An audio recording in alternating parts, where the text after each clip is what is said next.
Hyderabad brand image ను పెంచేందుకు తాము కృషి చేశామన్నారు కేటీఆర్.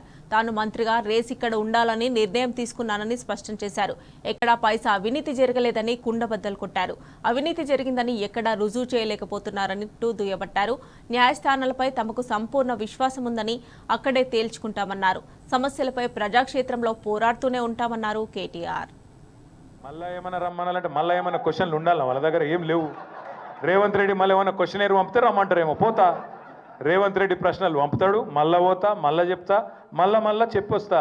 రేవంత్ రెడ్డి ఒక లుచ్చగాడు, దొంగ, గాయన లెక్క మేము లుచ్చ పనులు చేయమని చెప్తా, పక్కా చెప్తా. లేని అవినీతిని పట్టుకుందామంటే ఆడికెళ్ళి దొరుకుతుంది. లేని అవినీతి గురించి లొట్టపీస్ కేసుల పాపం ఎత్తుకుతా ఉన్నారు వాళ్ళు. నేతి బీరకాయలు ఎంత నెయ్యి ఉంటుందో ఇక మీకు తెలుసు, మైసూరు బోండాలు ఎంత మైసూరు ఉంటుందో ఇంట్లో కూడా గంతే ఉంది. అందుకే నేను చెప్పిన వాళ్ళకి, మీరు ఒక వైల్డ్ గూస్ చేజ్ అంటారు ఇంగ్లీష్లో, ఆ గన్లు ఉన్నారు మీరు, కేసు లేదు తొక్కలేదు, ఇలా ఏముందా అని చెప్పిన నేనే చెప్పిన వాళ్ళకు.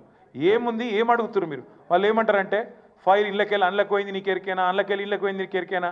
నేను చెప్పిన, ఒక మంత్రిగా, తెలంగాణ బాగుని కోరే ఒక వ్యక్తిగా నేను నిబద్ధతగా మా రాష్ట్రం కోసం, మా హైదరాబాద్ బ్రాండ్ ఇమేజ్ పెంచేందుకు తప్పకుండా ఈ రేస్ ఇక్కడ ఉండాలని నిర్ణయం తీసుకున్నా. ఒక్క పైసా అవినీతి కానీ ఒక చిన్న తప్పు కానీ మేము చేయలేదు. చేసినట్టు ఇప్పటివరకు మీ కేసులో మీరే రుజువు చేయలేకపోతున్నారు. ఏదో అక్రమ కేసు పెట్టి బనాయించి 4 రోజులు జైల్లో పెట్టాలని ఒక పైశాచిక శునకానందం నీకుంటే ఉండొచ్చు, కానీ దానికి భయపడేటోడెవడు లేడు. అల్టిమేట్గా న్యాయస్థానాల మీద మాకు విశ్వాసం ఉంది, న్యాయస్థానాల్లో తేల్చుకుంటామని చెప్పి వచ్చినా వాళ్ళు మళ్ళీ పిలిస్తే మళ్ళీ పోతాం. దయచేసి నేను కోరేది అంటే రేపటి నుంచి మళ్ళీ శరామామూలుగా యథావిధిగా మన పని మనం పోదాం. తప్పకుండా ఎక్కడోళ్ళం అక్కడ ప్రజాక్షేత్రంలో ప్రజా సమస్యలు ప్రస్తావిస్తూ ముందుకు పోదాం.